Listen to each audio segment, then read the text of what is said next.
Boa noite, pessoal. Então, vamos começar o nosso evento, né? Já se passaram aí 5 minutos. Vendo que muitas pessoas estão entrando. Eu gostaria, então, de iniciar oficialmente o nosso grande evento da noite, o Deu Ruim. Espero que todos estejam aí nos ouvindo e nos vendo bem. Fizemos aqui uma mini produção, né? Agradecer aí ao Anderson pela ideia, para mudar um pouquinho aí a nossa forma de interação, mudar um pouquinho a forma de conduzir esses eventos online.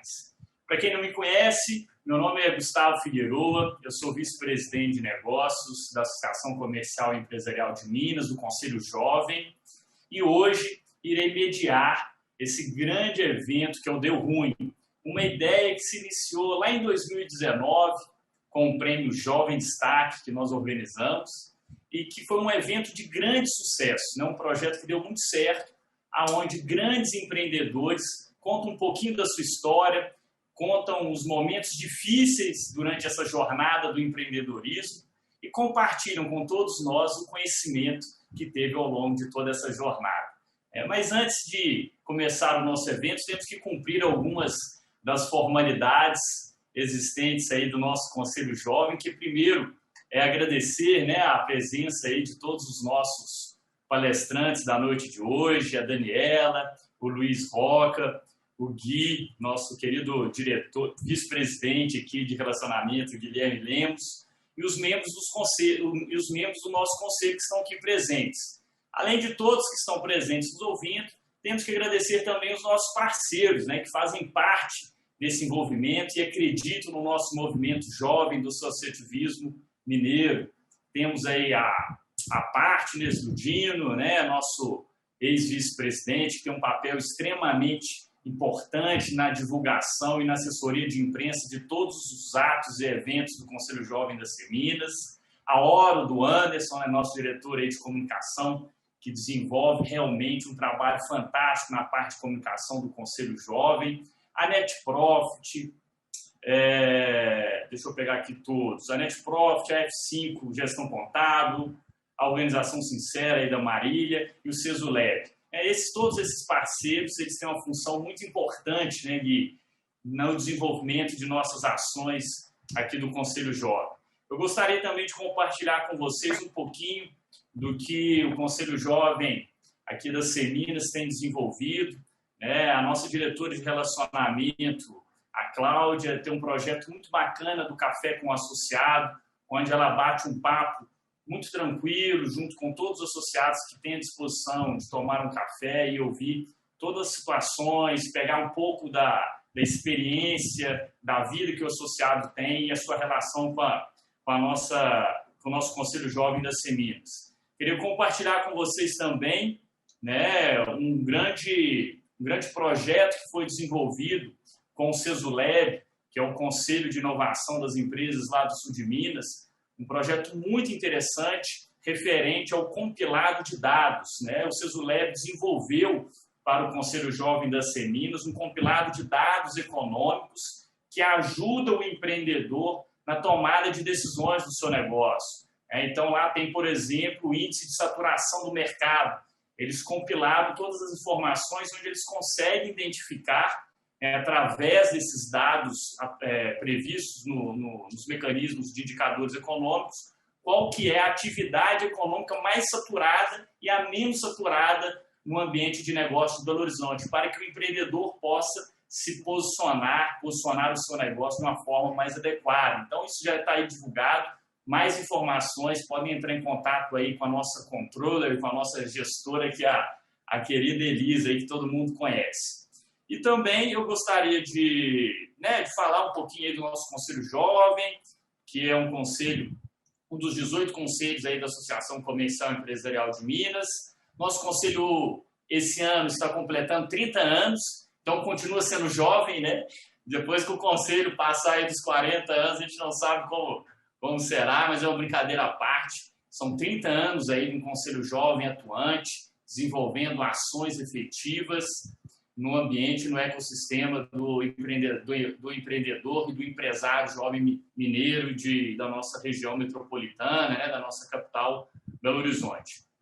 Basicamente é isso, né? Qualquer dúvida aí sobre o nosso evento, qualquer informação específica, contem aí com a nossa querida Elisa, que ela está à disposição de todos vocês.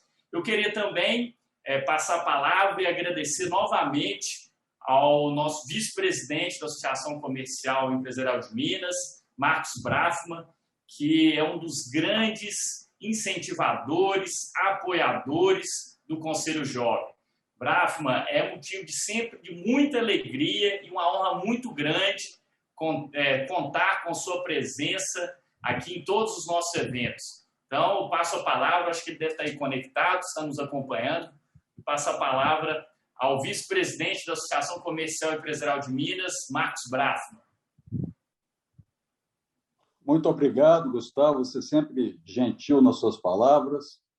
É um prazer enorme estar aqui com vocês. Eu dou as boas-vindas em nome do nosso presidente, José Anchieta da Silva, que não pôde estar presente hoje, mas que também é um grande apoiador do Conselho Jovem.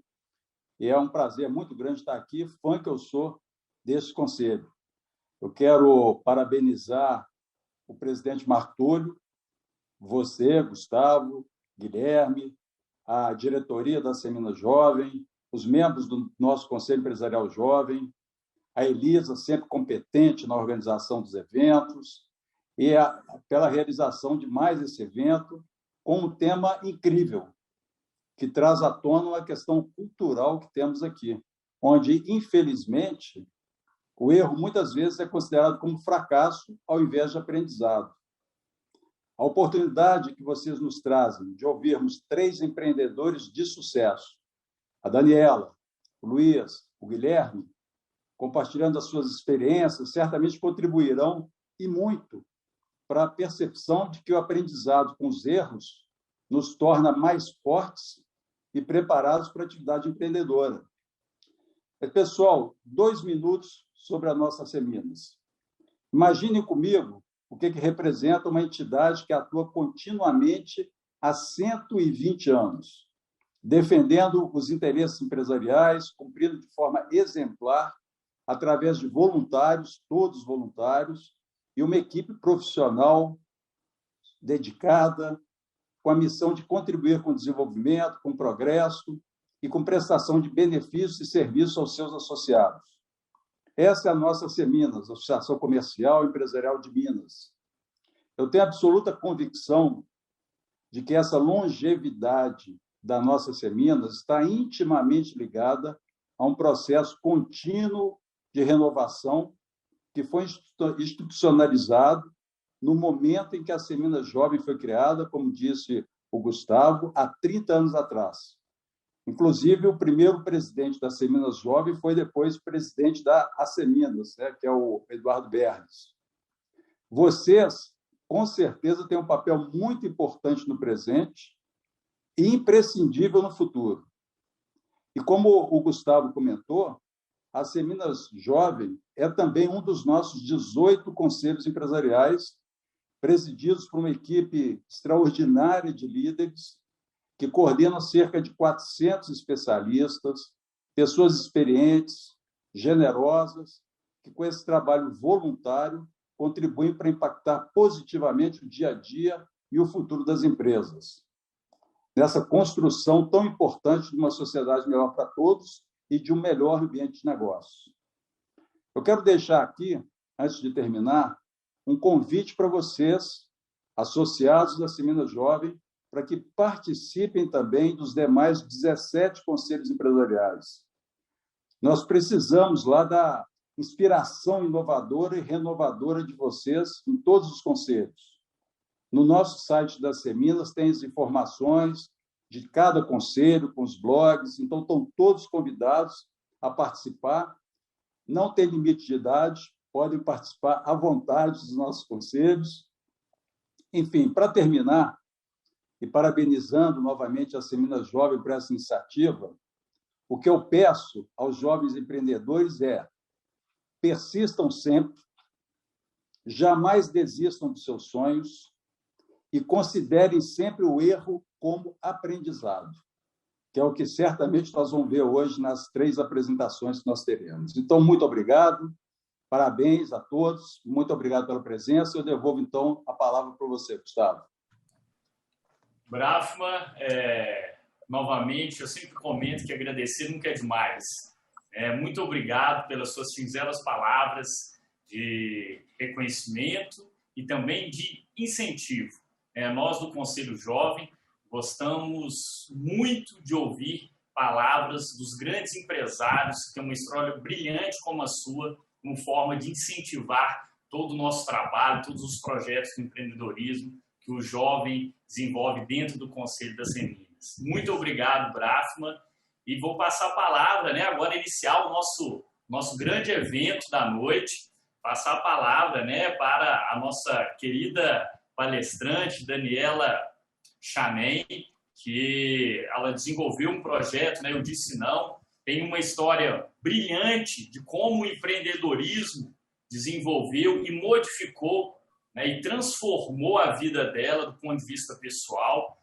Não cabe eu ficar aqui fazendo longas apresentações da pessoa que é a Daniela, mas do que ela se apresentar e contar um pouquinho dessa história brilhante, dessa história de vida que ela possui, principalmente de como o empreendedorismo transformou a vida dela.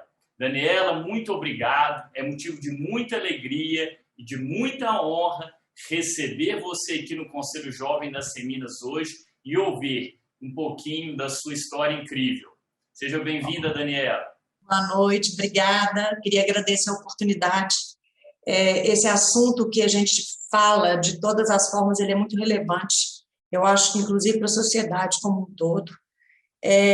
Elisa, ontem ela me pediu para eu trazer fazer um pequeno vídeo, fazendo uma chamada, convidando para essa live hoje.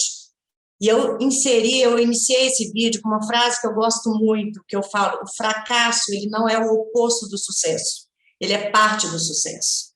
Tem uma outra também, que ela é muito similar, que ela fala o seguinte: o fracasso, ele é um hematoma, não uma tatuagem. São duas frases que eu acho que falam muito dessa capacidade que a gente tem de entender o erro exatamente como um aprendizado. Para quem não me conhece, eu sou Daniela Chanem, eu sou publicitária, eu sou mãe, eu sou palestrante, eu sou escritora, autora do livro Eu Disse Não, que esse ano concorre ao Prêmio Jabuti como melhor biografia. E sou também uma estatística da violência doméstica nesse país, onde a cada 2 segundos uma mulher é vítima e agredida ou verbalmente ou fisicamente. Bom, eu queria trazer para vocês um pouquinho da minha história e como que eu consegui me reerguer depois de quase 20 anos dentro de um relacionamento extremamente abusivo. Bom, quando eu era criança, aos 7 anos, eu me imaginava de uma forma muito idealizada. Para começar, eu queria estar casada, não só casada, eu queria estar muito bem casada. Eu me imaginava cheia de filhos, eu me imaginava rica, bem-sucedida, poderosa, com meu tailleur, segurando criança num colo, com escarpão no pé. Ou seja, eu me imaginava dentro de uma figura completamente poderosa, assim, uma mulher poderosa. Com 48 anos, que é a idade que eu tenho hoje, eu posso dizer que, tirando a questão das minhas filhas, que eu fiz brilhantemente, o resto eu fracassei miseravelmente. Meu casamento foi um fracasso estrondoso. Eu ainda recebo a ajuda financeira da minha mãe, ou seja, eu não conquistei minha independência financeira. Eu estou uns 20 quilos acima do peso, ou seja, se eu pegar minhas expectativas dentro do que eu planejei, foi um fracasso absoluto. Acho que a minha primeira sensação de fracasso, ela veio na minha infância, com o divórcio dos meus pais. Eu acho que, de certa forma, toda criança com a imaturidade emocional, toda criança filha de pais separados, acho que carrega um pouco esse fardo de ter sido um pouco culpada pelo fracasso no casamento dos pais. E eu cresci querendo muito fazer uma história diferente. Eu queria reconstruir a história dos meus pais através do meu casamento. E aí, eu acredito que a segunda sensação de fracasso que eu tive foi através da escolha da minha profissão. Não que eu tenha escolhido a profissão errada, eu escolhi a profissão certa. Eu sou boa no que eu faço. Só que foi uma escolha muito feita com o coração. Minha mãe é advogada, meu pai engenheiro, eu não tinha nenhum artista na família. E eu acabei escolhendo realmente uma profissão pelo coração. Foi uma escolha muito motivada de forma emocional. E a criatividade na minha vida, ela se manifestou sempre muito cedo. Era quase um caminho natural que eu tivesse que seguir. Então, eu tenho um caso que é muito interessante. Eu fazia aula de artes com 5, 6 anos de idade. E a professora, ela me pediu para poder desenhar um barco à vela. E eu fiz um desenho genial. Eu queria mostrar para vocês. O desenho que eu fiz foi esse. Tá dando para ver aí? Foi algo muito parecido com isso aí. Eu desenhei uma canoinha com uma vela acesa em cima. Então, eu acho que a vida toda, a criatividade, ela permeou muito as minhas escolhas. E aí eu acho que essa questão dessa frustração, dessa segunda frustração em relação à profissão, não foi pela escolha da profissão em si, mas talvez porque ela não me trouxe a independência financeira, mesmo sendo muito boa no que eu fazia. E aí veio, então, a terceira sensação de fracasso da minha vida, que eu falo que foi praticamente uma obra-prima do fracasso, que foi o meu relacionamento. Em 96, eu conheci um garoto, me apaixonei, eu tinha 23 anos, ele 21. Nós namoramos cerca de 6 anos num relacionamento extremamente conturbado, era uma montanha-russa emocional, permeado por muito ciúme, brigas cada vez maiores por motivos cada vez menores, enfim, por volta de 6 anos de namoro, numa época que ninguém falava sobre relacionamento abusivo. Vamos dizer o seguinte, década de 90 é a época dos filmes da Disney, da Pequena Sereia, onde uma sereia deixa de ser quem ela é para poder se envolver num relacionamento com o príncipe, ou seja, ela perde a cauda e cria pernas, ela se enquadra no mundo do outro, que é um exemplo completamente errado de como deve ser um relacionamento. E depois vinha a Bela e a Fera, onde a princesa sofria do que a gente chama de síndrome da salvadora, ou seja, mesmo com todos os indícios que é uma fera, ela acreditava que com o amor tudo salva. Ou seja, a gente estava dentro da década de 90, contextualizado dentro de conceitos onde existia uma romantização do abuso. Os filmes da Disney, eles demonstram muito isso. E eles mostraram, a gente era ensinada que a mulher ela só seria feliz quando ela estivesse envolvida dentro de um relacionamento. Então, mesmo assim, com esse relacionamento, esse namoro cheio de altos e baixos, cheio de agressões verbais, eu me casei. Em 2002, eu decidi me casar e, faltando 10 dias para o casamento, eu recebi o primeiro tapa na cara. Já estava com os convites distribuídos, uma quantidade absurda de dinheiro envolvido com festa, construção de casa, energia, famílias envolvidas. E eu realmente eu fechei os olhos para o problema e casei. Eu casei. E eu queria muito que aquilo desse certo. Eu queria muito. Era um sentimento que já vinha ali desde a infância. E eu enfiei de cabeça nesse casamento, querendo muito que aquilo desse certo. Mas as coisas, eu achei que com a convivência e ciúme ele fosse melhorar, e ele foi só piorando. E com a convivência, cada vez que eu perdoava, que eu deixava passar uma briga, ia tendo um escalonamento da violência. Em 2004, eu me tornei mãe. 2 anos após o casamento, eu me tornei mãe. E nessa época, eu abri uma empresa chamada PINAP, que virou referência na área de eventos, de festa de 15 anos, de casamento, 15 anos, festa de 40, 50, enfim. Eu criava os convites. Foi uma empresa que deu muito certo. A vida era uma festa, eu fazia festa, participava da festa de todo mundo, mas a minha vida pessoal era um caos. Eu vivia completamente sozinha, solitária, isolada da sociedade, isolada da minha família, que meu marido detestava, isolada das minhas amigas, que na cabeça dele não prestavam, enfim. Eu fui sendo sistematicamente isolada, e aí a minha vida virou a questão da maternidade e o trabalho. Bom, em 2000,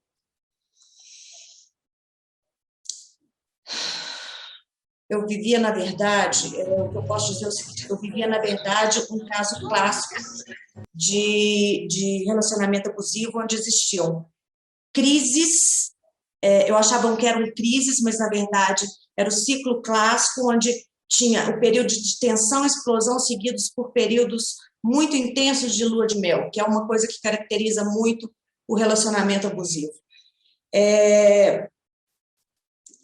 Bom, eu dei 2, eu dei 5, eu dei 10 chances, e isso foi tendo um escalonamento da violência muito grande dentro do casamento. Em 2012, já com 10 anos de casada, meu marido saiu de casa por causa de uma traição, e nós passamos 3 meses separados. No primeiro mês eu sofri muito, no segundo mês eu me dei a chance de me erguer e de conhecer outras pessoas, e no terceiro mês ele tentou se reaproximar. E eu fui taxativa, eu disse que não queria voltar para aquele casamento. E esse não despertou uma ira dele, ele me ameaçou com uma arma, dizendo que me mataria e se mataria também. E eu acabei voltando para esse casamento. 8 meses depois, ele descobriu que eu havia saído com uma pessoa enquanto a gente estava separado. E passou a noite na rua, nessa noite ele não voltou para casa, ele passou a noite na rua bebendo. E quando ele voltou, ele me espancou. 3 vizinhos chamaram a polícia. Não foi isso que o parou. O que o parou foi quando minha filha, de 8 anos na época, entrou e ele estava sentado em cima de mim, me estrangulando. Então, isso fez ele parar. Eu denunciei, mas eu não tinha para onde ir. Então, quando eu voltei para casa, eu acabei sendo coagida a retirar as denúncias contra ele. Naquela época, a justiça ainda aceitava que a mulher retirasse as denúncias. Hoje, isso, felizmente, não é mais possível, porque eles descobriram que, realmente, as mulheres que retiravam era por questão de coação. Depois disso, o casamento foi ladeira abaixo. Era um medo diário. Então, em outubro de 2013, eu finalmente consegui dar um basta. Eu assinei a separação de corpos. E 3 meses após a separação de corpos, o meu escritório foi grampeado e arrombado por ele. E ele me espancou lá dentro uma última vez. Dessa vez eu fiz a denúncia e não retirei a queixa. E foi a partir daí que a vida virou realmente um inferno. Porque o que as pessoas não entendem é que o abuso ele não termina com o fim de um relacionamento abusivo. Ele é perpetuado. Se sair de um relacionamento comum já é difícil, sair de um relacionamento abusivo que envolve perseguição, ameaça de morte, chantagem, violência física, violência emocional, psicológica, falência financeira, humilhação, medo, estresse, é quase sobre-humano sair disso. Então, muitas pessoas não entendem quando mulheres não denunciam, mas o que precisa ser muito falado, muito informado, é que é muito difícil denunciar uma pessoa que geralmente é pai dos filhos, uma pessoa que você criou laços íntimos de afeto. Existe também uma questão de um sistema de apoio por parte do governo extremamente falho. Você vai numa delegacia e tem que ouvir que era melhor retirar a queixa, você tem que lidar com uma justiça lenta, que não atende dentro da urgência que você está e precisa. Existe a questão da dependência emocional, da dependência financeira. O homem, quando não pode te atingir mais fisicamente, ele vai te atingir de 3 formas: através da difamação, através do dinheiro ou através dos filhos. E geralmente ele deixa a mulher à mercê da vida com as crianças. E aí o que começou a acontecer? Na hora que eu saí desse casamento, tudo virou motivo de ataque. Então ele começou a fazer uma série de boletins de ocorrência, alegando que eu era mãe negligente. Então essas meninas pegavam piolho na escola, boletim de ocorrência. Essas meninas caíam no parquinho, boletim de ocorrência. Essas meninas, uma vez chupou manga, deu uma mexinha na mão, boletim de ocorrência. E aí chegou num ponto que eu, de vítima, eu virei a ré na justiça. Eu passei a ser acompanhada por uma oficial de justiça para avaliar se eu tinha condições psicológicas de ter a guarda das minhas meninas. Então, foi um período que eu vivia com uma lança na minha cabeça. Era uma sensação de insegurança absurda, porque eu não me sentia protegida pela justiça. E aí chegou num ponto que os ataques e ameaças dele ficaram tão graves que o juiz determinou, por bem, colocar uma tornozeleira. E dessa tornozeleira, que ficou 90 dias usando, ele violou a medida protetiva 66 vezes.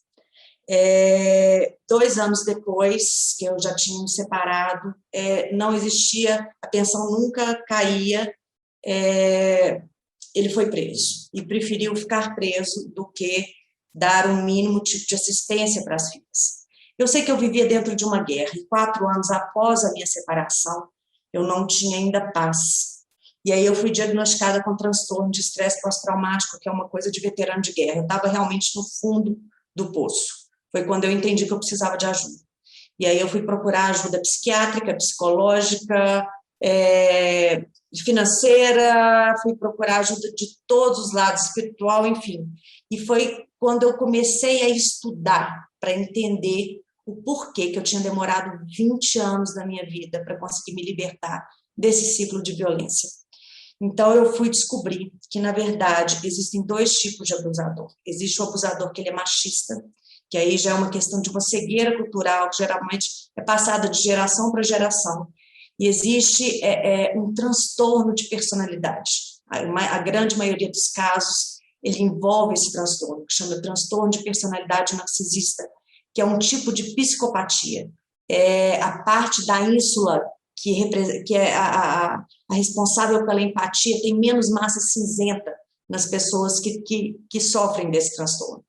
Então, eu comecei realmente a entender o processo do abuso, a entender que o abuso ele ativa nas pessoas que são as vítimas as mesmas áreas do cérebro responsáveis pela dependência química. Ou seja, uma mulher que sofre um relacionamento abusivo, ela começa a se comportar da mesma forma que um dependente de cocaína. É por isso que tantas acabam voltando para o casamento. E aí, em 2018, depois de já começar a estudar, de fazer vários cursos, eu entendi que a minha vivência poderia ajudar outras mulheres. Foi quando eu criei o projeto, o Eu Disse Não, para poder dizer a essas mulheres que elas não podem ter vergonha, que elas não estão sozinhas e que a culpa não é delas. Então, que é possível sair disso e que é possível reconstruir uma vida feliz. Em 2020, durante a quarentena, então, eu escrevi o livro com a minha biografia.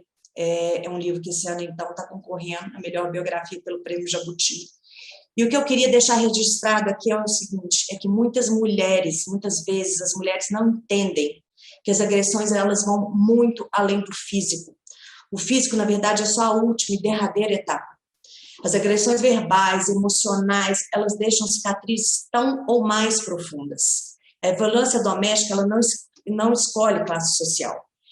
A vergonha, na verdade, ela protege o abusador na medida que a mulher não denuncia, que ela se mantém em silêncio. Quando eu me exponho, quando eu venho aqui contar um pouco dessa história, quando eu conto minha história no livro, eu mostro para essas mulheres que elas não estão sozinhas, que elas não precisam ter vergonha da história delas e que a culpa não é delas, nunca é. Por fim, eu queria trazer um pouquinho algumas lições que eu aprendi nessa jornada. Primeiro, desistir nunca é uma opção. Na verdade, quando você faz isso, você só está tampando o sol com a peneira. É como tentar esconder um dinossauro numa gaveta. Não dá para a gente fugir das coisas que acontecem com a gente. Segunda coisa, aceitar os medos, as limitações, as fraquezas, tudo isso é muito libertador. Todo mundo devia experimentar, conhecer a própria vulnerabilidade, porque quando a gente se torna vulnerável, a gente se torna mais forte também, apesar de ser um paradoxo, isso é uma realidade muito grande. Foi só a partir do momento que eu entendi os meus medos, as minhas fraquezas, é que eu me tornei uma pessoa que conseguiu se reerguer diante dessas adversidades. Uma coisa que eu sempre ensino para as minhas filhas, a vida nem sempre é justa e é preciso fazer escolhas. Tomar decisão, se responsabilizar pelas decisões, entender que cada caminho que a gente escolhe representa uma renúncia. Não dá para ter só o ganha-ganha o tempo todo. Eu acho que isso vale muito para o empreendedorismo também. Nunca ter medo de recomeçar, porque a vida ela é feita de ciclo. E quando um se encerra, a gente tem que iniciar o outro ciclo de peito aberto, levando todos os aprendizados que a gente teve no decorrer dessa jornada, né? Mesmo com todos os tropeços. São essas histórias que fazem uma pessoa se tornar uma pessoa interessante. Uma pessoa sem história, ela não tem o que agregar para a vida, nem para o outro. Ficar se lamentando não traz a felicidade. Você pode ser vítima das circunstâncias, mas quando você se agarra ao sofrimento, você assume o papel de vítima. E foi uma coisa que eu aprendi na vida, que é deixar essas dores para trás. A partir do momento que eu encarei essas dores, eu consegui deixá-las para trás. E por último, e muito, muito importante, a gente tem que ser leve, porque a vida por si só já é muito pesada. Então, eu queria agradecer, né?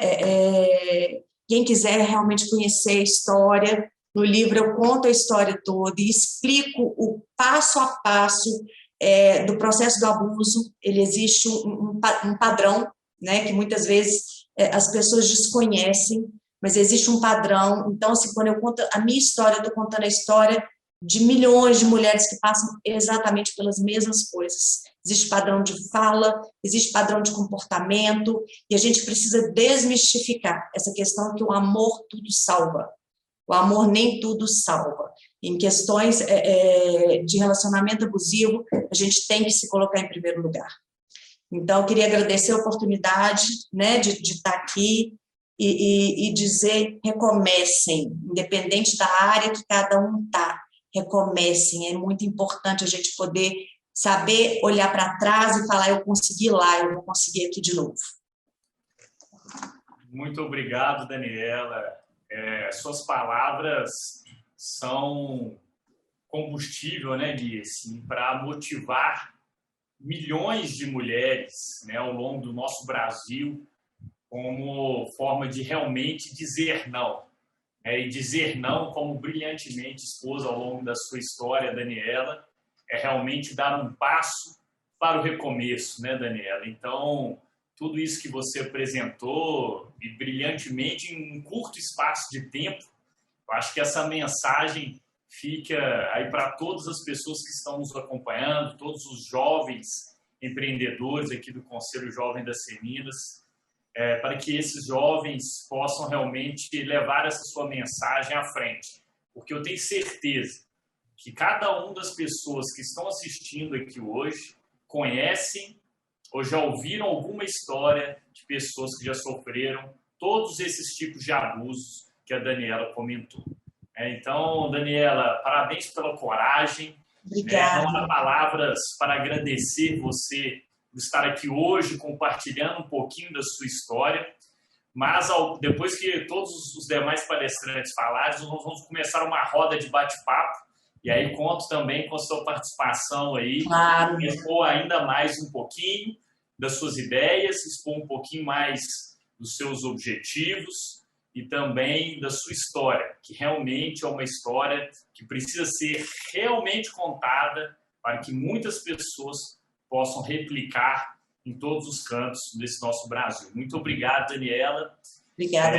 Agora nós vamos passar a palavra, né, para o para o nosso colega, amigo, né, vice-presidente de relacionamento, que eu chamo de Gui, mas tem que falar da forma correta, né, Guilherme Lemos, e que antes de passar a palavra para o Gui, falar um pouquinho aí da sua trajetória brilhante, eu gostaria de apresentar o Gui agora como um consumidor, né? O Gui, todo mundo conhece ele aí no Conselho Jovem, proprietário do restaurante Campai, que eu sou consumidor não pelo fato de ser amigo dele, né? Mas principalmente pelo que o Campai entrega, né? O Campai, ele não entrega simplesmente uma comida japonesa, né? O Campai, ele entrega uma experiência para o cliente, ele entrega conhecimento.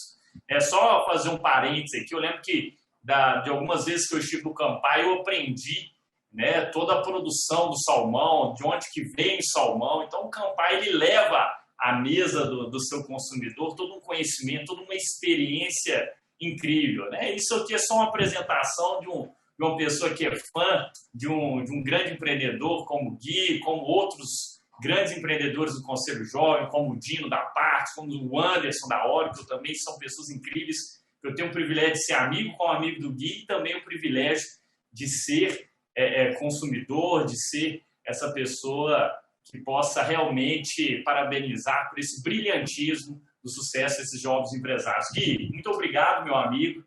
Passo a palavra aí para você contar um pouquinho da sua história incrível diante do empreendedorismo.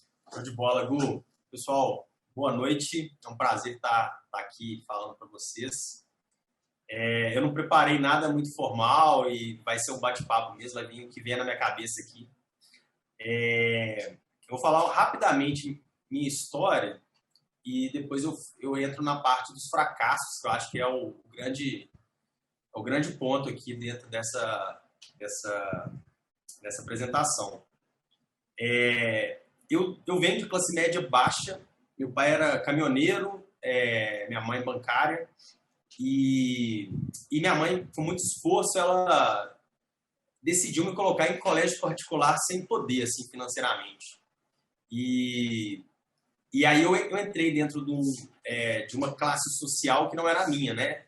E via muitas diferenças ali entre minha classe social e a dos meus amigos, assim, com carros importados ou com prédios e casas bacanas. E morava num conjunto habitacional, então tinha muita diferença, né? Não estou falando que eu era desprivilegiado, mas era diferente demais. Eu cresci com uma garra enorme e uma dedicação enorme de fazer diferente, de conseguir psicologicamente chegar onde que meus amigos estavam, né? O sentimento de pertencimento, que eu acho que é meio inerente do ser humano, né? E eu fui nessa busca, assim, fui muito dedicado, vi a mãe estudando muito e se dedicando muito na vida. Eu entrei nesse fluxo de dedicação, estudo, e aí passei na faculdade, fiz economia, e logo com 18 anos eu passei para a Polícia Civil. Acho que quase ninguém sabe disso aqui. Fui investigador criminal dos 18 aos 23, eu acho. E para me sustentar e para mim ter uma renda, etc. Depois disso eu fui trabalhar no escritório de investimentos da minha área. De lá fui trabalhar na mineração, fui para o fundo de investimento. E nesse meio do caminho aconteceu uma coisa interessante, que eu comecei a investir muito na bolsa, né? Minha primeira história interessante aqui de hoje foi eu comecei a investir muito e comecei a saber muito lidar ali com a bolsa e comecei a arriscar um pouquinho, 10% do dinheiro, 5%, e começou a dar certo. Eu comecei a aumentar para 20%, para 30%, para 40%, para 50%, e começou a dar certo. E de repente eu estava investindo 100% de forma extremamente arriscada. Para quem mexe aí, eu estava em opções. E do dia para o outro eu perdi todo o dinheiro que eu tinha dedicado. E geralmente eu trabalhei em 2 lugares por vários anos. Eu tinha juntado um dinheiro assim para 23, 24 anos bem significativo. E eu perdi tudo assim no primeiro atacado. Assim. E essa foi a minha primeira história breve de fracasso. E eu saio com uma lição dela interessante, que foi uma lição primeiro da ganância, né? E de querer encurtar caminhos, assim, que a gente às vezes tem, né? De falar, pô, vou engatilhar aqui, vou chegar mais rápido ali. E não existe, né? No mundo do empreendedor, você tem que subir de escada em escada. Então, Foi a primeira coisa, assim, que se eu desse um passo maior que a perna, a coisa não fechava. Depois disso, eu estava no fundo de investimento e eu comecei a abrir uma empresa de uma importadora de medicamentos. E mesma coisa, dediquei bastante, fui para a China, enfim, fiquei um tempo lá e voltei. E essa importadora, ela não ficou um tempo no pré-operacional, tinha um investidor na jogada, e aí ela quebrou também, a gente não continuou, porque precisava do investidor. A gente fez uma coisa muito monstruosa, assim, megalomaníaca, maior do que nossas pernas, né, os sócios, e mesma coisa. Não deu certo, assim, ficou grande demais, a gente precisava testar melhor em modelos menores e acabou o investidor pulando fora na última hora. E aí, eu perdi uma grana também nessa parte ali, eu tinha juntado mais um dinheirinho e perdi uma grana nessa importadora. E aí depois eu fiquei completamente arrasado, né? Assim, pô, quebrei na bolsa, pô, abri uma empresa, não deu certo. E aí eu decidi montar o Campai, que é o restaurante que tem hoje. E eu tinha exatamente 20 mil reais, que era um valor assim, simbólico de montar a empresa, né? E eu chamei um amigo, um grande amigo, e falei, cara, ele estava também meio desnorteado em o que fazer da vida. Eu falei, vamos montar uma empresa? Ele falou, vamos, o quê? Vamos montar uma empresa de japonês para evento. Eu estava realizando um casamento e eu lembro que os valores eram muito grandes, o mercado de casamento era muito aquecido na época, foi 2014. E eu falei, vamos montar uma coisa na área de casamento? Ele, vamos o quê? Eu falei, não sei, vamos jogar essa bola aí, vamos ver o que dá. E aí eu comecei a pesquisar, vi que o japonês era um lugar legal, que tinha um espaço interessante. E aí nós iniciamos uma operação extremamente enxuta dentro da minha casa, fazendo na cozinha lá, né, o pré-operacional dos casamentos, das formaturas. E aí começamos nesse movimento maluco aí e a gente começou a crescer muito rápido. Então a gente montou uma cozinha industrial, depois, né, de um ano a gente montou um restaurante, enfim, essa é a parte boa, né? E aí, beleza, a empresa crescendo, e aí de novo eu tava super animado, assim, pô, velho, tá dando certo de novo, as coisas estão legais, eu sou bom empreendedor e tal. E aí sempre acho que a vida vem para dar uma rasteira, assim, quando a gente está muito, muito animado, assim, né? Expansivo demais. E aí, a gente tinha um mercado de eventos grande, a gente tinha um restaurante grande, com algumas premiações e crescendo de forma rápida. Chegou a ter 40 funcionários, né? Acho que 35 funcionários, e a gente, de um problema que a gente teve, a gente viu uma solução. Dentro do restaurante, um grande custo que a gente tem é o custo de mercadoria, né, a CMV. E tinha um resto de peixe que a gente utiliza que não era utilizado e jogado fora, porque não tinha nada para fazer com esse resto. E a gente decidiu criar um produto. E a gente foi testando, pesquisando, etc., e criou um bolinho de salmão, que tem em outros lugares, mas a gente, né, fez o nosso próprio, com nossos ingredientes. E a gente testou ele dentro do restaurante e foi um sucesso, se acabou com os bolinhos. A gente começou a ter que usar o salmão para fazer o bolinho, que o resto já não tinha. E eu comecei a comprar de outros lugares, resto, assim, não, você vende. E aí comecei a comprar até de indústria. E o restaurante consumia muito e tal. Falei, cara, isso dá uma grande empresa, isso aqui dá uma indústria. Já montamos um evento, já montamos buffet de evento, já montamos um restaurante, vamos montar uma indústria? Vamos.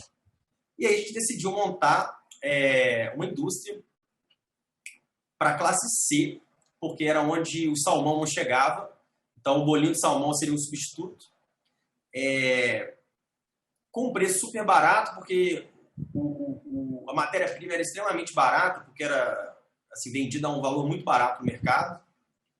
E a gente começou nesse fluxo. E eu trouxe uma consultoria de processo industrial, né? E a gente começou a desenvolver. E eu fiz uma conta meio de padeiro antes de testar, que foi assim, cara, vamos lá, se eu vender 1000 bolinhos, vou ganhar tanto, se eu vender 10 mil, vamos montar logo uma indústria para o Brasil todo, porque não tem erro, o restaurante deu certo, todo mundo gosta do bolinho, pô, o trem vai vender fácil. E a gente fez um pequeno teste, né, que claro, pegamos o bolinho e começamos a tentar vender para os restaurantes e tal, e todo mundo comprou e falou, não, quero mais, quero mais. Falei, pô, não tem erro, né? É só trazer vendedor e esse negócio vai voar e vai ficar maior que o restaurante, vai ser uma indústria enorme. Então, beleza. E aí a gente tinha uma grana guardada, de novo, né? Grana guardada, e nós gastamos todo o dinheiro que a gente tinha juntado para essa indústria. E montamos um parque industrial mesmo para bolinho de salmão para vender para o Brasil todo. E aí a gente começou nesse processo e aí foi muito legal porque a gente trouxe os vendedores e aí a gente começou a vender, o pessoal começou a comprar e o pessoal começou a gostar e dar feedback, a gente começou a vender mais. Aí começamos com 10 clientes, 20, 30, 40, 50, 100, 200, 300. E chegou a ter 300 clientes na indústria, né? E aí eu fui me deparar, depois dos 300 clientes, que para a conta fechar na indústria eu precisava de 30 mil clientes. Só que eu já tinha feito todo o parque industrial, né? E uma conta que eu não fiz na época foi assim, o vendedor ele tem um limite ali de clientes que ele consegue atender. E ele tem um custo X para atender esses clientes. E essa conta não fechava na teoria, sabe? Então, a gente demorou mais ou menos um ano, assim, foi um ano de além do valor da indústria, de um prejuízo mensal, né, que a conta não fechava e o valor era alto, que não fechava. Durante um ano a gente foi tentando e testando, né, e moldando, mas essa conta não fechava, né, assim, o custo de logística mais o custo do vendedor, mais a entrega e a produção, mesmo o custo do produto sendo muito baixo, ultrapassava o valor que o cliente queria pagar, né, que a revenda queria pagar. E aí eu vi que essa conta não fechava, que tinha que ter ou uma grande indústria, né, uma Sadia da vida que vendesse bolinho, mas Guilherme Campos, né, numa empresa pequena que chamava Zé Salmão, né, essa empresa, ela não conseguia fechar. Então esse foi um grande fracasso, assim. Eu percebi que, cara, que não adiantava eu continuar. Eu precisava escalar de forma muito grande. O jogo da indústria é muito diferente do que eu estou acostumado com o restaurante. Né? O tipo de cliente é outro, a forma de negociação é outra.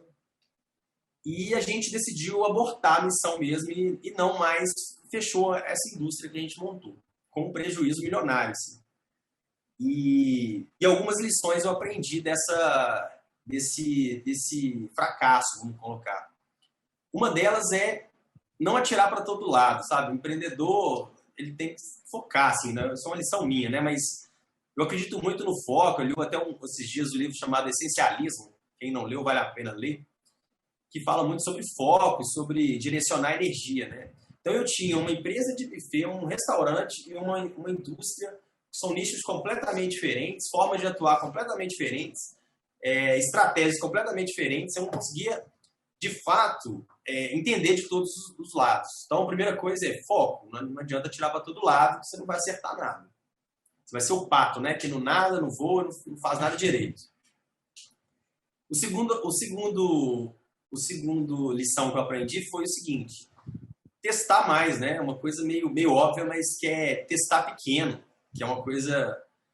vamos fazer novas estratégias, novas vendas, novas marcas, qualquer coisa, mas faça de modo pequeno, né? Que o pessoal chama de MVP no mundo das startups, né? Que é o mínimo produto viável, ou seja, o que eu gasto menos para me testar esse modelo sem precisar de gastar muita grana para testar.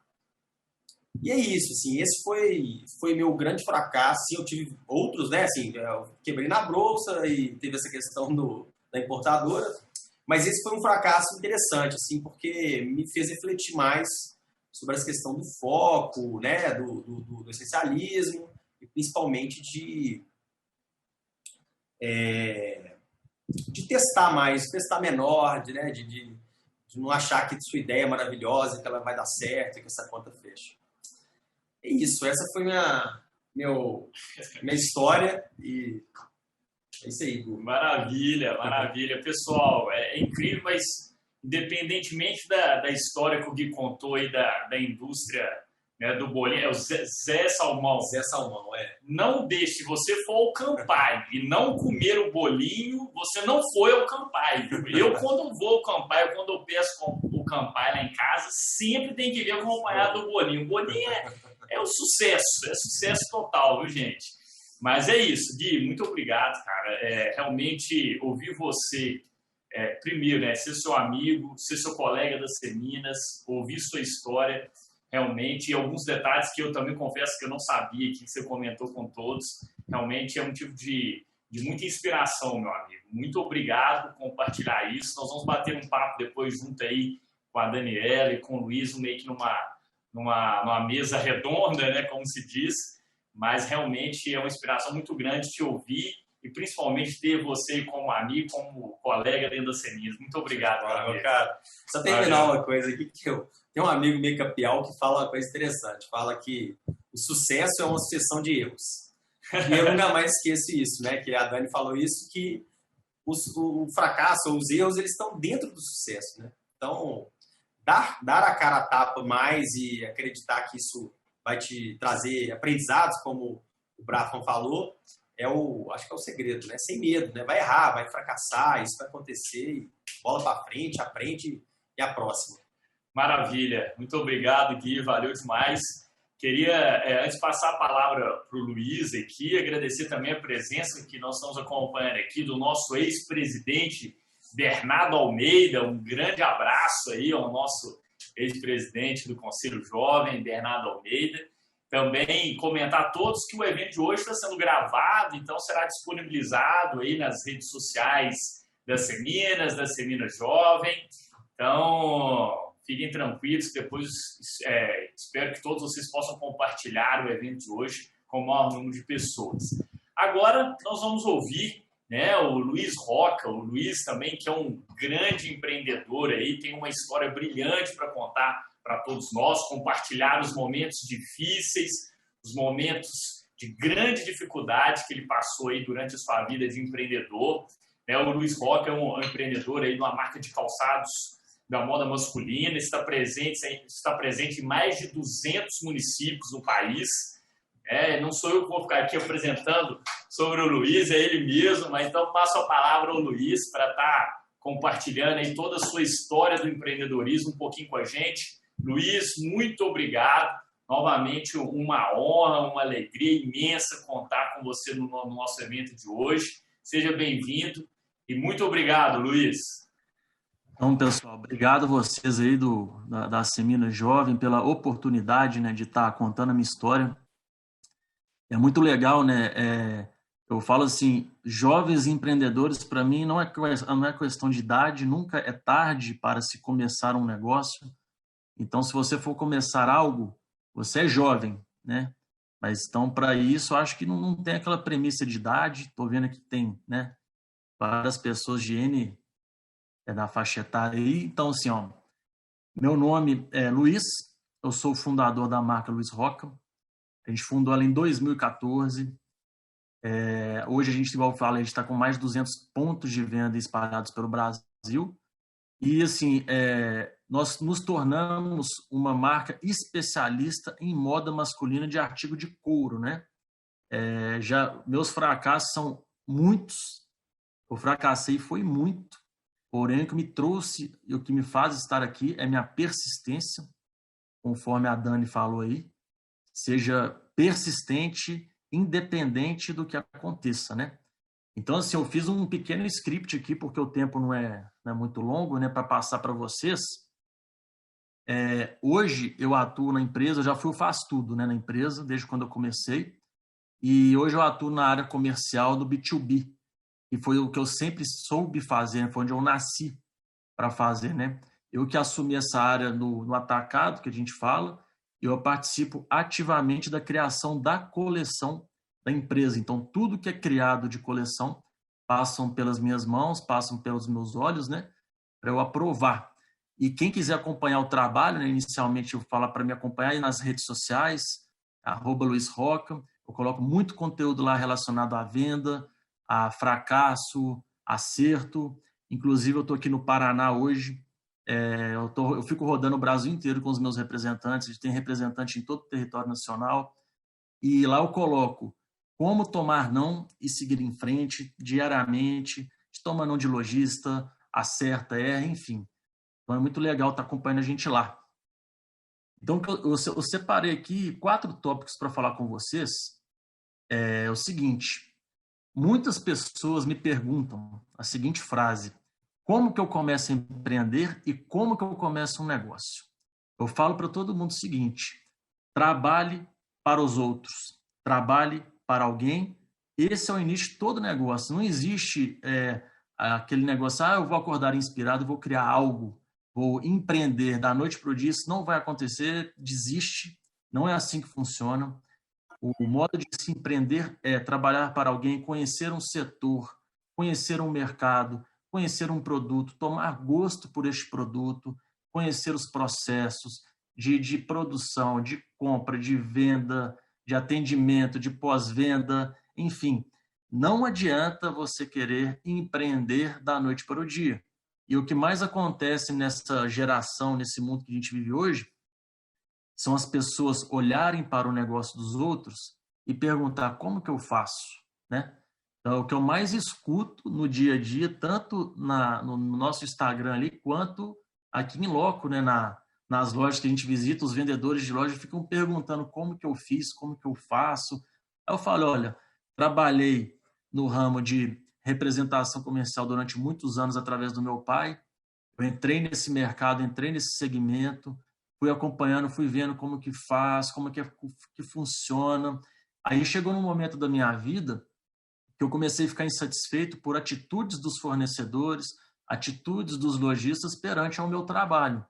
E aí que começa aquela fomentação de se empreender. O empreendedorismo, para mim, ele junta a insatisfação com a vontade de resolver um problema. Aí que você tem uma ideia de criar um produto. E eu passei por isso, né? Só que aquela minha cabeça de ficar olhando muito o negócio dos outros e tentando criar algo novo atrás do dinheiro fácil, não existe dinheiro fácil. Hoje, depois que eu criei a minha empresa, eu sempre tive dificuldade de conquistar os meus sonhos. Por quê? Para você valorizar. Então, não adianta você tentar inventar algo aqui e ali que você vai se frustrar e aquela coisa não vai acontecer. E eu criei a Luiz Roca na beira de uma estrada, 1h da manhã, eu pensando, fomentando minha cabeça, o que eu vou fazer, eu peguei, tive um insight, falei, uai, por que eu não crio minha própria marca? Eu tenho os clientes na mão, tenho os fornecedores na mão, tenho todo conhecimento de mercado, sei vender. Eu falo que quem sabe vender nunca passa fome. Então você tem que saber se vender. Se você não sabe se vender, vender o seu peixe, vender o seu negócio, você tem que voltar umas casas para trás e continuar trabalhando até aprender. E eu criei a marca na beira de uma estrada, assinei, eu lembro até hoje, no iPad, sim, mandei para um amigo meu, falei assim, vetoriza essa marca aí. Só que eu não enxerguei que eu tinha que fazer sapato na hora. Eu falei, eu criei a marca, que legal, o que eu vou fazer? Por isso que eu falo aqui, o problema às vezes está debaixo do nosso nariz, em vez de a gente olhar para dentro, olhar para o nosso negócio, que a gente quer olhar para os outros, né? É sempre ficar olhando para os outros, o fulano está ganhando dinheiro, o ciclano está ganhando dinheiro, vou fazer isso, vou fazer aquilo. Mas todos esquecem da história que tem ali por trás. Todos esquecem de tudo que as pessoas passaram para chegar naquele momento. Então eu falo, essa é a minha resposta para quem me pergunta como empreender.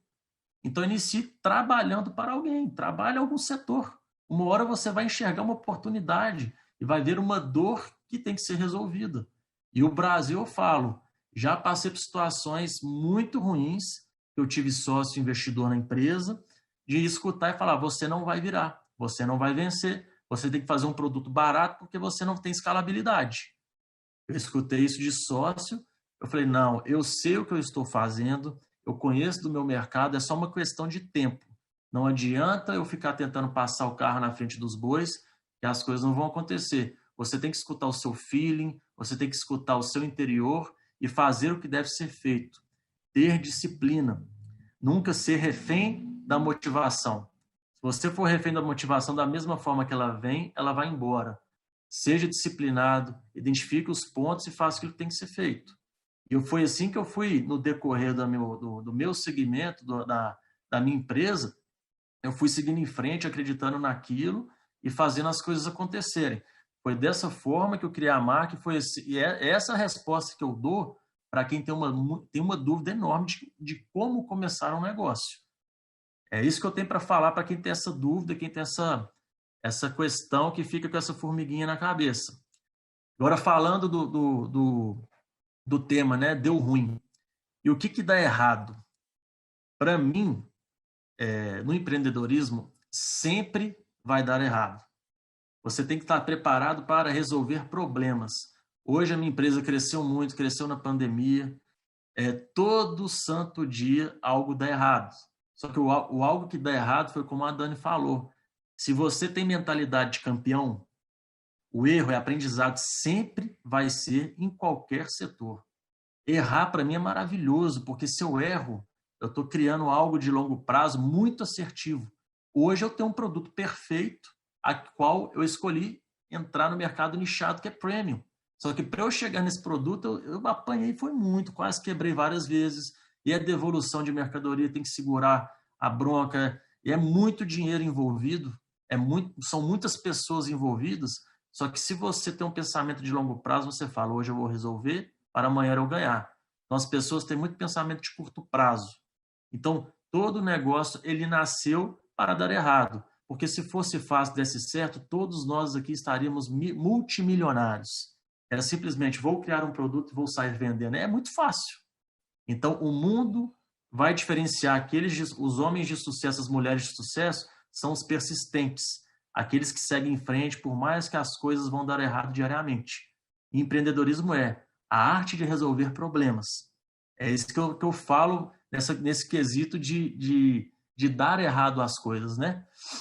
E eu quero aqui dar um exemplo vivo de o que deu ruim de verdade para mim, né? Vou falar assim da pandemia, que é um fator real que está acontecendo presente. Eu tinha tudo para desistir do meu negócio na pandemia. Eu tinha tudo para fechar meu negócio na pandemia. E eu usei o fator pandemia quando o comércio fechou. E o meu setor foi o mais afetado junto com o entretenimento, porque o meu setor anda em conjunto com o entretenimento, né? Se não tem festa, não tem consumo de moda. Ninguém compra nada. E o homem, então, nem se fala. O homem é assim quando ele não precisa. Se ele não precisa, ele não vai comprar. O que eu fiz? Vou me reinventar. Consegui, graças a Deus, acesso ao Pronamp. Consegui dar uma reajustada na empresa e investir muito em gestão. Eu fico me perguntando e pergunto para as pessoas. As pessoas querem faturar milhões, mas aí está a pergunta, você está preparado para gerenciar milhões? Você quer faturar 1 milhão, você está preparado para gerenciar esse 1 milhão? Você está preparado para atender com perfeição esse 1 milhão? As pessoas pensam muito, mas agem pouco para chegar naquela meta. O que eu fiz na pandemia? Preparei toda a gestão da empresa, estudei muito, pensando em escalabilidade, em crescimento. Só que aí veio outro fator na pandemia que ia fazer eu desistir do meu negócio. Eu perdi meu pai, foi a pessoa que eu mais amei nessa vida, mais tive apego. Foi vou falar assim, o cofundador desse negócio, porque sem ele eu não ia saber nada do que eu sei.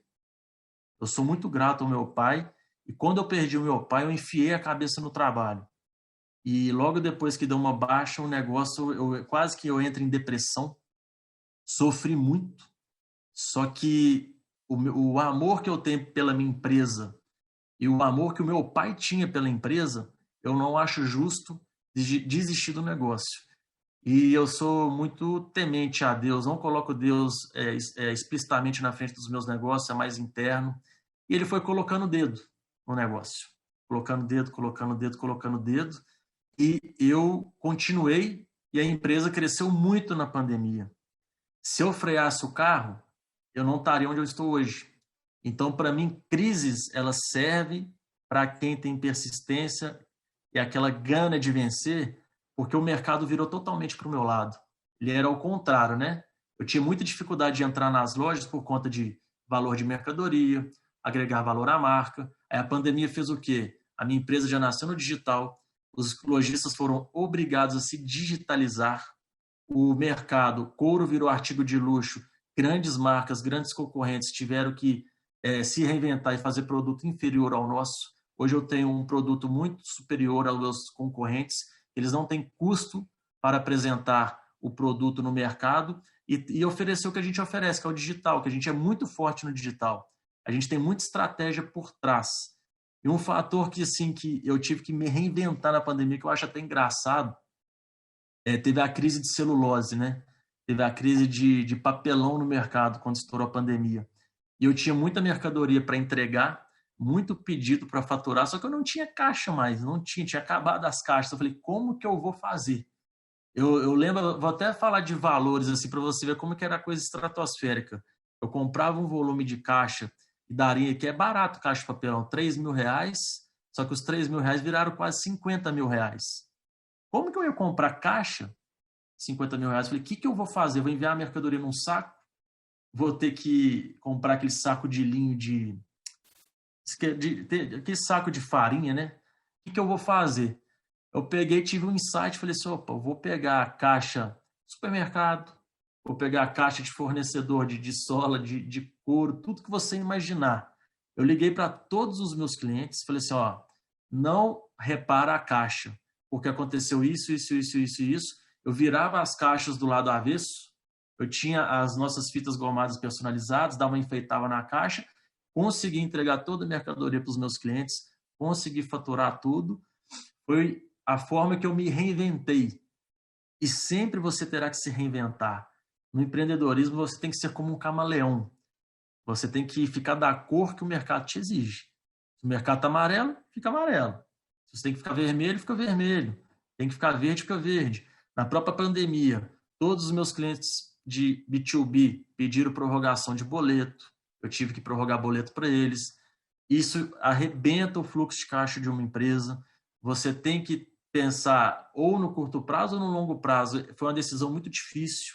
A gente conseguiu fazer essa prorrogação para os clientes, não perdemos os clientes, mantemos a parceria. É uma parceria que vai ser construída de médio e longo prazo, porque nós demos todo o suporte que ele precisava. Teve fornecedor que não fez isso com os clientes. Então, assim, empreender é a arte de lidar com erros, acertos, essa oscilação, essa persistência, essa vontade de vencer.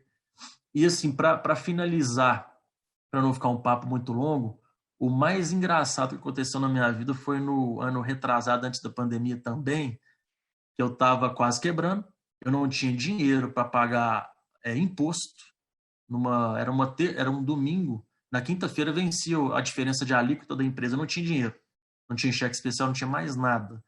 E eu e minha esposa, um olhando para a cara do outro, falei assim, ó, vamos embora para Portugal, vamos tentar outra coisa, acabou, meu sonho acabou.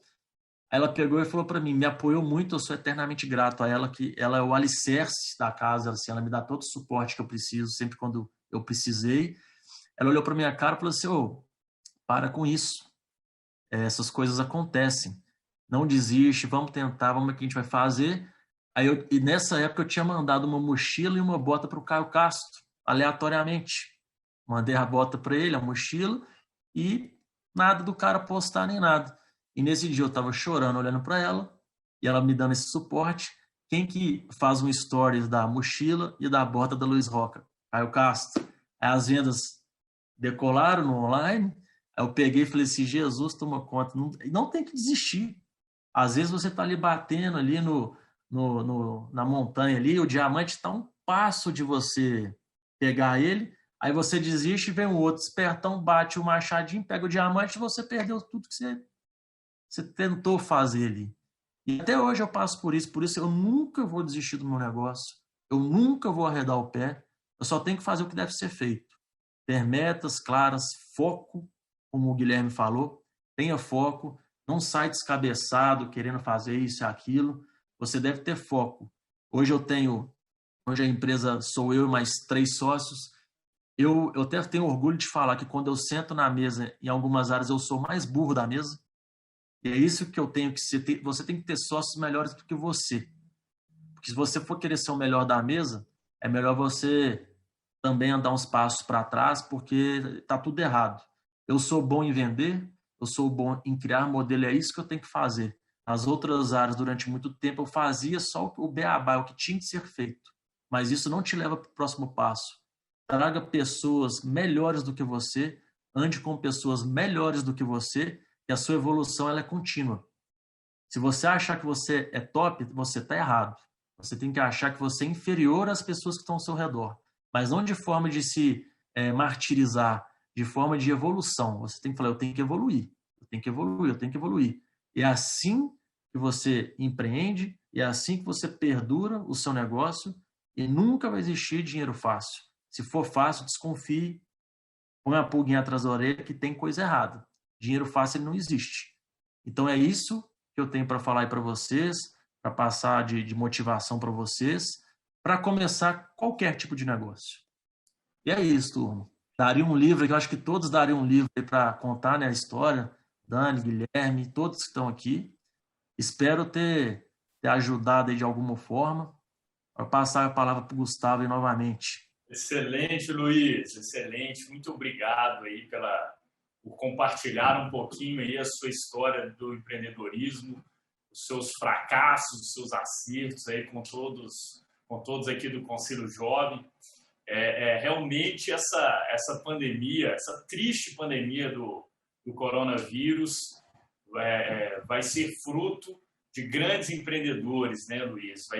Foi realmente o deu ruim para muitos, e muitos viram nesta pandemia a oportunidade realmente de se erguer, de construir toda a situação como você contou a sua história. E antes de passar a palavra para os nossos convidados aqui, os nossos associados que estão acompanhando o evento, eu gostaria de colocar uma palavra para cada uma das apresentações. A Dani, uma palavra de recomeço. Né? Recomeçar é sempre importante, virar sempre a página.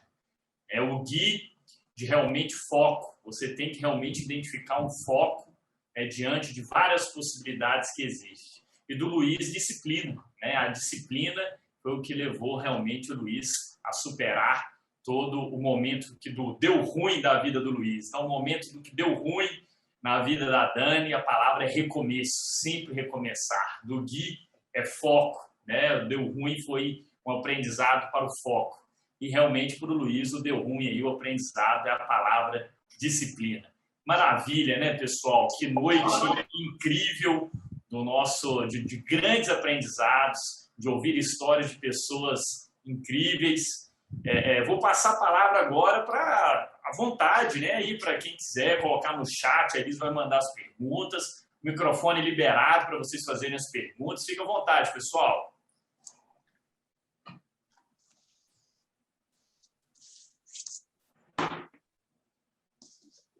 Alguma pergunta? Senão eu vou furar a fila aqui e vou fazer uma pergunta, hein?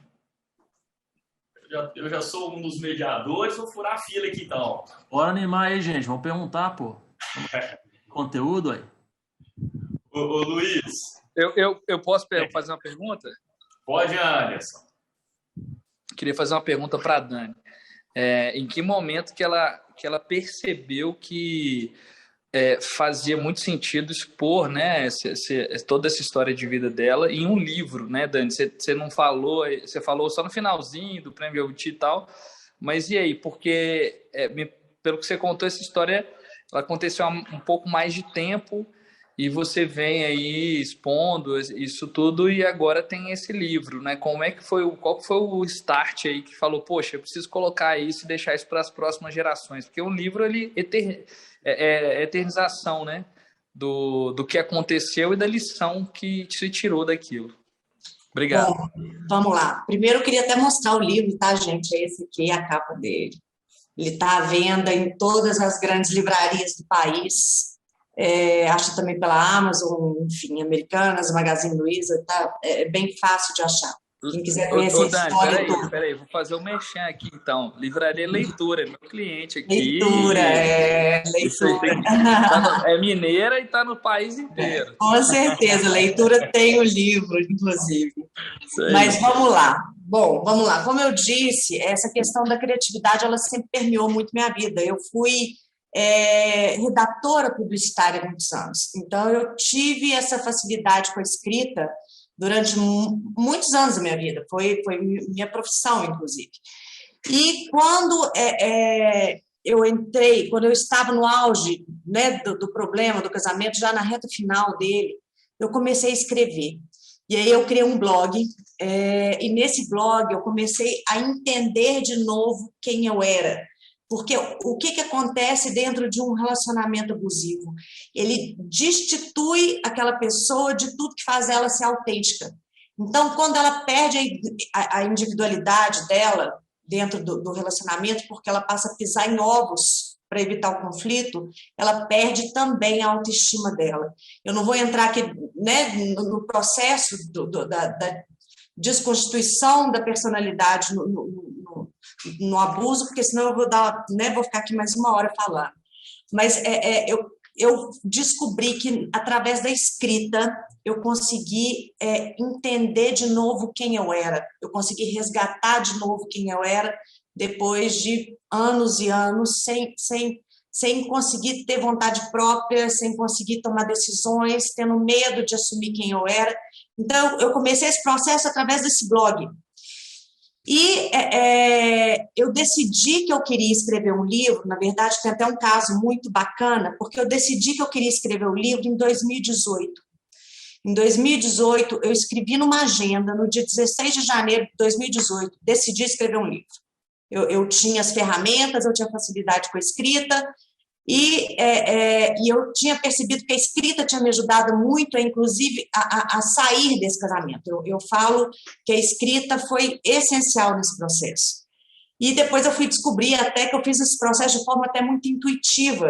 Existe um pesquisador que chama James Pennebaker, e ele fala que a pessoa que consegue organizar através da escrita emoções difíceis, vivências difíceis, ela consegue, inclusive, não só melhorar a saúde emocional dela, mas também o sistema imunológico. Então, começaram a existir várias pesquisas em termos disso. Eu sei que no dia, na quarentena, então, um dia eu resolvi sentar e escrever. E foi quase que um processo de catástrofe, porque era a minha história, eu não tinha que inventar nada, né? E eu sei que eu escrevi 400 páginas em 40 dias. O escopo do livro foi todo escrito basicamente em 40 dias. Lógico, depois eu reescrevi, melhorei, aperfeiçoei, mas foi um processo o grosso foi muito rápido. E num país onde autores iniciantes não publicam livros. Então, eu tive a sorte, a conjunção universal do meu livro parar na mão do Afonso Borges, do Sempre um Papo. E o Afonso falou, nós vamos publicar esse livro. Esse livro é incrível e eu estou mandando o seu livro para uma das maiores editoras do país. Se eles não publicarem, eu vou publicar. E aí acabou que a editora falou, vamos publicar. Só que aí teve uma situação muito interessante, porque na quarentena, aquele negócio, né, nos primeiros meses, o serviço sumiu para todo mundo, porque ninguém sabia como ia ser o futuro. E eu comecei, como boa virginiana que eu sou, arruma gaveta daqui, arruma armário dali, e eu achei essa agenda de 2018. E fui abrir a agenda para poder ver se eu podia jogar fora, se tinha alguma coisa importante ali dentro. E eu caí exatamente nessa página, no dia 16 de janeiro de 2018, decidi escrever um livro. A coincidência maior foi que eu iniciei o livro em janeiro, dia 16 de janeiro de 2020, mesmo dia, mesmo mês, com a diferença de 2 anos do dia que eu tinha colocado essa frase na agenda. Ou seja, esse livro ele foi acompanhado de uma série de coincidências, assim, sabe, que me mostram muito que, assim, eu estou no caminho certo. E aí, agora, esse ano, com a indicação para o Prêmio Jabuti, que é o maior prêmio literário do país, né? Então, foi uma grande honra, assim, só de já estar participando já é uma coisa e tanto. Obrigado. Obrigado, Dani. Realmente, o prêmio já é concorrer, né, Dani? Esse concurso que realmente reconhece e eleva, né, toda a sua história a todo o país como forma de replicar, para que muitas pessoas possam realmente identificar as situações de abuso e combatê-las efetivamente. É incrível mesmo. Tem mais alguma pergunta, pessoal? Se não tiver, eu vou fazer uma pergunta aqui, hein? Posso fazer minha pergunta? Flávia, você quer falar, Flávia? O microfone está baixinho. Tá baixo? Fala mais um pouquinho perto aí do microfone. Tá melhor? Melhorou um pouquinho, fala um pouquinho mais alto. Aí eu acho que tá no máximo aqui. Mas está dando para te ouvir. Tá dando para ouvir, tá dando sim. Tá, eu queria saber da Dani se quando ela expôs o problema dela, se ela sofreu algum julgamento das pessoas que conheciam ela, das pessoas que estavam próximas dela. As próximas não. Quem me conhece, inclusive, assim, uma das coisas que eu fui mais atacada foi através dessa difamação do meu ex. Ele ia para as redes sociais e inventava absurdos. Assim. Então, eu acho que a gente vai aprendendo a não se importar muito com o julgamento do outro. Ao mesmo tempo, eu vim passando por esse processo de reconstrução da autoestima. E a autoestima, o que ela é? Nada mais é do que uma validação interna da gente. A gente para de precisar do olhar do outro, a gente para de precisar da validação do outro, a gente começa a ter um olhar mais positivo sobre a gente mesmo, não é o outro quem vai me dizer quem eu sou. Então, na verdade, o julgamento ele teve, né, de todas as formas, mas quem me importava, que era o meu núcleo básico, que era meu núcleo familiar, as pessoas mais próximas, elas conheciam meu caráter, elas conheciam minhas histórias, elas conheciam, elas sabiam que tudo que eu estava falando ali era embasado em provas, que inclusive foi um dos motivos que eu demorei muito para poder começar a sentar e escrever. Foram quase, vai fazer 8 anos que eu me separei, eu só fui escrever o ano passado, porque eu ia ter que abrir um baúzinho de horrores, né? Na hora que você vai ter acesso a feridas muito profundas ali. Então, eu ia ter que pesquisar os processos, eu ia ter que pesquisar os boletins de ocorrência, eu ia ter que ter acesso de novo a coisas que foram um período que foi muito difícil da minha vida. Então, acho que só na hora que eu olhei para mim e falei, não, agora eu estou pronta, eu estou curada, e que eu pude ter esse mergulho de volta aí dessa história para poder contar isso, inclusive, como isenção, né? E não como a vítima da história, mas com uma isenção muito grande para poder ajudar outras mulheres, que hoje em dia é o trabalho que eu faço, né? O projeto, que é o @eudicinão_, eu dou suporte para inúmeras mulheres que passam por isso também. E só fazer um complemento, assim, que eu acho que é uma coisa muito importante, a violência doméstica é um assunto que ninguém quer olhar, porque é um assunto incômodo. Ele é muito incômodo, ele incomoda as pessoas, ele tira as pessoas da zona de conforto dela. E quando você fala sobre isso, você, querendo ou não, você desperta o incômodo nas pessoas, por uma coisa que elas não querem ver. Então, a importância de se falar sobre isso é porque a gente joga luz dentro de um quarto escuro e empoeirado. Quando eu conto a minha história, eu estou automaticamente contando e dando voz para a história de milhões de mulheres que passam por isso. Só que passam por isso em segredo, porque o que mantém um relacionamento abusivo são 3 pilares, que é a vergonha, o medo e a culpa. As mulheres se responsabilizam por isso. Então, quando você quebra a vergonha, você mostra para essas mulheres que elas não estão sozinhas, que elas podem denunciar. Né? O medo impede de pedir ajuda. Então, toda vez que eu venho aqui, que eu conto a minha história, que eu me exponho, eu estou falando para elas que é possível sair disso. Excelente, Dani, excelente. Nossa, o quanto é incrível ouvir você expor de uma forma tão clara e objetiva essa situação que, infelizmente, muitas mulheres no nosso país passa, né? Acho que realmente isso que a pergunta aí também, que a Flávia comentou, de ver como se comportar, né, as pessoas mais próximas. Mais alguma pergunta? Eu vou fazer minha pergunta aqui, então, para o Luiz e para o Gui, retomando um pouquinho a primeira versão do Deu Ruim, né, que foi lá no Porcão, em 2019, num mundo sem pandemia, mas onde empreendedores, né, como o Roberto, o pai do Anderson, que foi onde eu até conheci, fiquei fã número 1 da história do Roberto, o Porcão, qual é o nome do mesmo Porcão?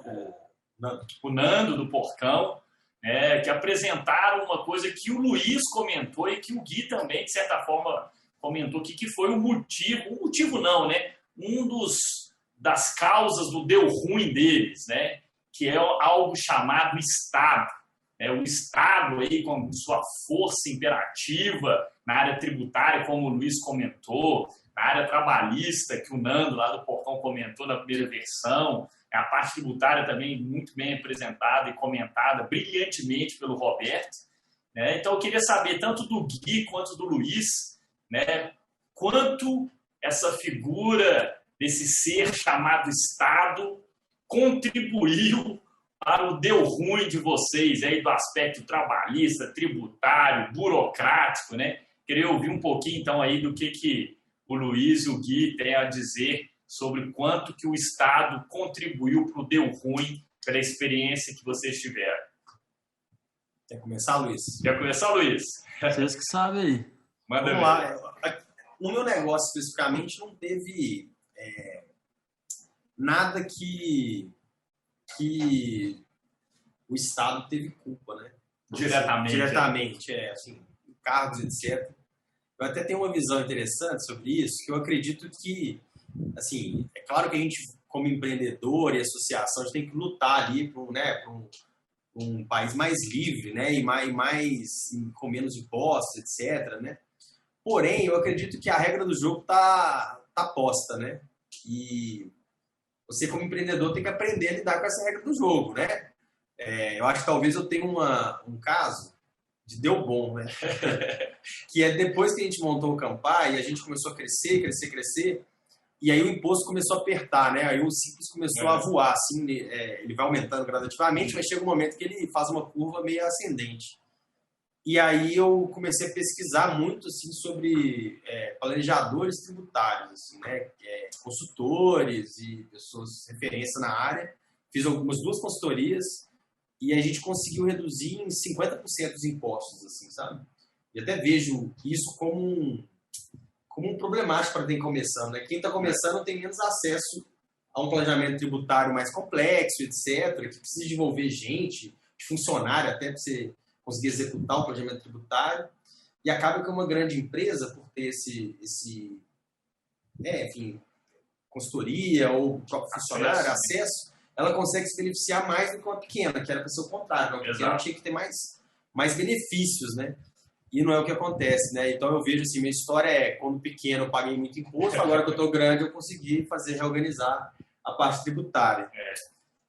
Mas é interessante, né, isso que o Gui comentou, porque é um pouco da figura, da estrutura do nosso Estado, principalmente no aspecto tributário, né? Assim, ele fala para você, olha, vai simplificar, o simples, porque ele vai simplificar a tributação, a forma de arrecadar. É uma guia só, tal, tranquilo. Mas na hora que você começa a faturar muito, ele aumenta demais a sua tributação e te exige mudar do sistema mais burocrático, mas você vai pagar menos tributo. Ou seja, dentro dessa estrutura tributária caótica nossa, que até tem um vídeo muito interessante do Narló falando do manicômio tributário, é que no Brasil as empresas maiores ela tem toda a estrutura tributária para criar planejamentos tributários e pagar menos, e o Estado, né, os microempreendedores, os empreendedores de pequeno porte, eles carregam o Estado aí nas suas costas. É uma realidade realmente incrível. Tem um nome, né, essa parte tributária, que ela é o contrário, né, na realidade. Quanto mais a pessoa é pequena, empreendedora, ela paga mais, e quanto mais pobre, ela paga mais imposto. Exatamente. Né, proporcionalmente. Até porque o sistema tributário hoje, né, a arrecadação muito forte no tributo indireto. Isso. Então, de consumo, né? Então, o rico, ele paga o arroz, né, lá no consumo da mesma quantidade do pobre. Nós temos uma quantidade muito maior de pobres no país. Esse pobre transfere riqueza para o rico que faz parte do Estado diante dos benefícios que o Estado recebe. A gente fala que é o Robin Hood às avessas, né? Mas é isso. E o pobre consome quase todo o salário, né? Todo o salário. Consumo. Então, ou seja, o imposto percentualmente falando é muito maior do que do rico, que consome um valor muito pequeno, né, do consumo. Exatamente. É isso aí. E aí, Luiz, o Estado contribuiu ou não para o deu ruim seu aí, Luiz? Olha, o Gui falou, né? Assim, quando você é pequeno, eu comecei, eu não sabia nada disso. Eu pegava lá, nem contador tinha, estava zoado assim. Aí quando você começa a pagar, você começa a ser tudo certinho, aí você vê que o Estado é mais que um ladrão de dinheiro, né? Ele é tipo eu pago imposto na compra, na venda, e quando você é pequeno não tem muito o que fazer, porque existem formas tributárias legais de eu sair de alguns impostos na época, né? Só que quando você vai fazer a conta, a operação que você tem que montar para sair desse imposto, ela não fecha, não compensa. Então, você acaba tendo que ser refém ali e fica pagando imposto. Então, o Gui falou, a gente tem que, como já existe aquela situação imposta, o segredo é margem. Aumenta a sua margem. Faça o negócio se tornar lucrativo, e aí depois você vai engrandecendo mais, vai fazendo essa jogada tributária, tendo pessoas para dar todo aquele suporte necessário para você fugir desse alto valor imposto que a gente paga. O governo ele tem maior ganho líquido que a nossa própria empresa, dependendo da época de imposto que você paga, sabe? Ainda mais no B2B, que a margem é muito baixa. Então a gente olha para um negócio desse assim, a gente fala, não é possível.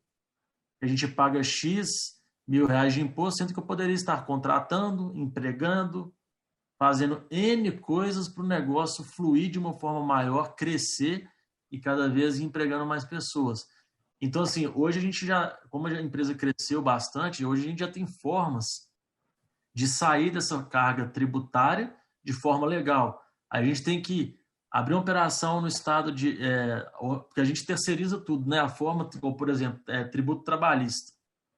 Nós optamos por terceirizar a nossa produção inteira para não arcar com nada trabalhista, tudo é terceirizado, e a gente automatizou todos os processos da empresa para estar entregando a mercadoria no cliente sem ter que contratar muitas pessoas. Eu considero que isso é como se fosse uma startup.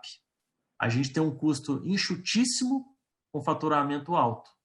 O nosso custo isso que foi a nossa saída, porque se eu fosse pensar já gigantesco, de forma muito gigante, vou montar uma fábrica, vou fazer isso, vou fazer aquilo, já tinha quebrado há muito tempo por questões trabalhistas. Muito tempo, já tinha ido embora do mercado.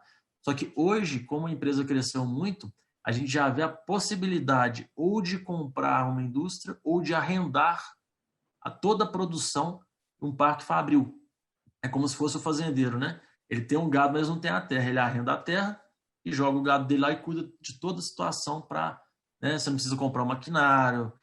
Hoje existem N possibilidades que a tecnologia está ao nosso favor. Hoje a empresa tem um servidor próprio, ela é autogerenciável.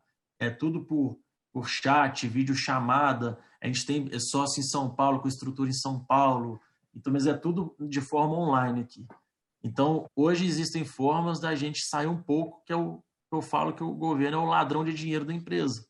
Só que a gente só consegue enxergar e executar situações crescendo e apanhando mesmo.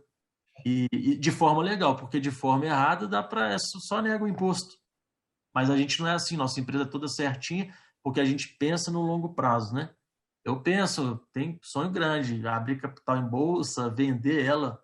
Hoje a gente captou um investidor, hoje a empresa tem um investidor, ele é sócio investidor da empresa, ele atua na operação, não é só investidor. Então, assim, a gente sempre quis andar alinhado, porque eu sempre pensei, vou fazer algo grandioso, vou fazer algo muito grande. Agora, tudo que você começa errado, ele acaba errado. Independente das circunstâncias, independente do tributo. Se ele está imposto aqui, vamos jogar o jogo. Não adianta. Exatamente, Luiz. Isso que você comentou, que o Gui também disse, né?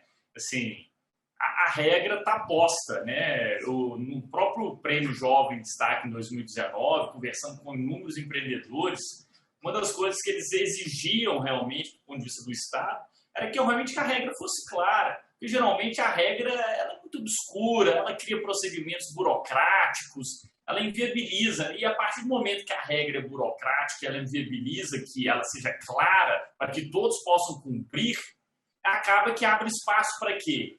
Como o Luiz disse, para aquelas pessoas que atuam fora da legalidade. E aí quem atua fora da legalidade, ela está entrando na competição com quem atua dentro da legalidade de forma desproporcional.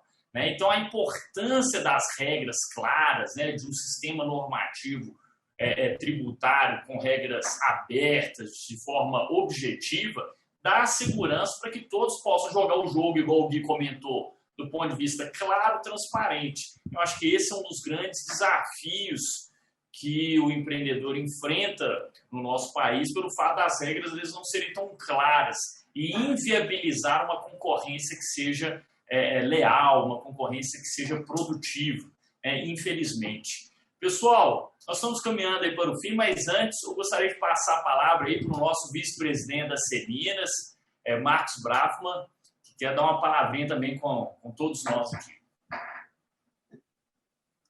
Gustavo, que histórias incríveis, né? Foi realmente assim, um aprendizado ouvir as 3 histórias, né? A da Daniela, que me remete a uma coisa que eu penso que muito na minha vida, sempre primei por procurar isso, que é a importância de ser feliz, né? A importância da felicidade para as pessoas, em tudo na vida, inclusive no empreendedorismo. Ou seja, tem até um livro que fala, né, que o sucesso é ser feliz. Então, ela realmente mostra isso, né, que como é importante ser feliz, principalmente nos relacionamentos, né? O relacionamento entre casais, onde o respeito e a admiração são até mais importantes até do que o amor, não que ele seja menos importante, mas mostrou como é importante, né, o respeito, a admiração, e que isso dá suporte, sustentação. O Luiz comentou que, em determinado momento lá, ele teve esse suporte, essa sustentação dentro de casa, né? Então, isso realmente é muito importante. E a história da Daniela é realmente impressionante e muito de resiliência, de superação, né? E é um exemplo para outras mulheres. Com certeza, inclusive, Daniela, eu acho que seria muito bom se você pudesse fazer uma apresentação no Conselho da Mulher Empreendedora da Seminas. O maior prazer. Inclusive, eu queria te dizer, eu não falei na hora que eu entrei, mas a Sofia me ajudou muito também, sua esposa, na época. Inclusive, eu fiz depois, na época que eu comecei a buscar a questão do autoconhecimento, dos cursos, eu me certifiquei em psicologia positiva com ela também. Eu já conhecia, já tinha sido paciente da Sofia há 20 anos atrás, quando eu ainda era noiva. Voltei a procurá-la quando me separei. Então, assim, a Sofia, ela fez parte dessa trajetória de uma forma assim, muito positiva, sabe? Eu tenho muita gratidão por ela. Muito bom. Vou falar para ela. Eu sou suspeito para falar, sou muito suspeito para falar. Sobre a Sofia. Muito bom saber, fiquei feliz. E também, Guilherme, a sua história, né, remete muito à questão da importância do trabalho, né, da persistência. Você tem até uma frase que diz que só no dicionário o sucesso vem antes do trabalho, né? Então, realmente, para ter sucesso, tem que trabalhar muito.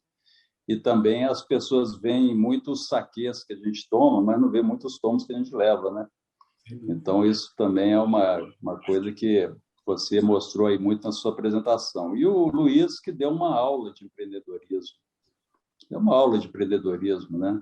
E, além da questão da persistência, eu adiciono também a importância da paciência e da prudência, né? Que são os 3 P's aí importantes do empreendedorismo, né?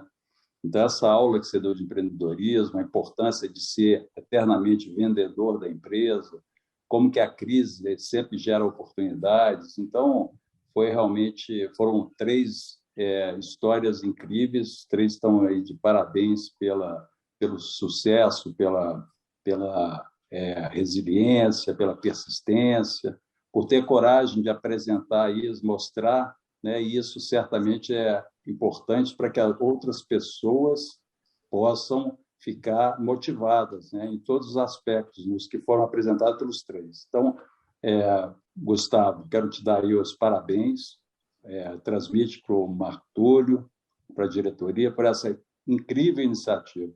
Foi muito legal, fiquei aqui atento o tempo todo ouvindo, e foram 3 histórias incríveis que valeu a pena, e depois, como você falou, vai ficar gravado, tenho certeza que vai ser um sucesso. Então, muito obrigado por ter essa oportunidade, parabéns para vocês, um abraço a todos. Obrigado, Brafman, obrigado muito aí pela sua gentileza de sempre, né, de estar participando dos nossos eventos, de estar acompanhando desde o início. pelo resumo brilhante do que foi a noite de hoje. Eu gostaria também, né, antes de concluir, duas questões. Primeiro, compre o livro da Dani, come o bolinho de salmão do Campai e compre os produtos de couro do Luiz. Né? Tem que fazer o merchan. Né? Então, peço que vocês coloquem o link aí no chat para todo mundo seguir, acompanhar. Né? Então, não deixe, né, comprar o livro da Dani, os bolinhos do Gui e os produtos de couro do Luiz. Antes de finalizar também, que todo mundo que está nos acompanhando ligue a câmera do seu computador, do seu celular, para a gente tirar aquela famosa fotinha, né? A Elisa vai estar acompanhando aí para registrar esse dia brilhante. Elisa, tira aí a fotinha, todo mundo tá... Deixa eu mudar aqui para ver. Vamos ver. Galeria. Aí, ó. Beleza, Elisa?